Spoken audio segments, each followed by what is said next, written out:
Fabio Bui, ex sindaco di Loreggia ed ex presidente della provincia di Padova, sarà il candidato presidente della lista Popolari per il Veneto, una lista che si presenterà in autonomia alle prossime elezioni regionali, sostenuta anche da alcuni movimenti autonomisti. I popolari correranno da soli, è un movimento nato un anno fa per dire che c'è anche un altro modo di fare politica ed è il modo più semplice, quello di pensare alle cose da fare e realizzarle.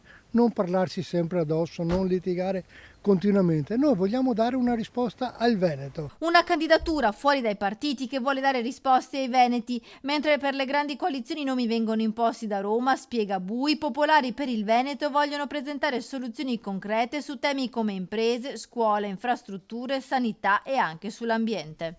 Ricordate il Musone dei Sassi, nella zona della Castellana e poi del Padovano.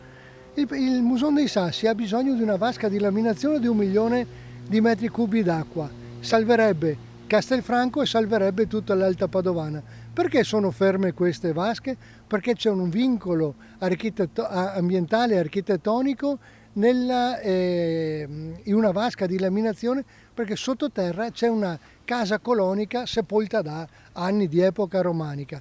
Oggi questo vincolo non è superabile, sembra. Ci vuole anche una politica, una regione che abbia il coraggio di scegliere e di andare avanti rispetto a queste cose.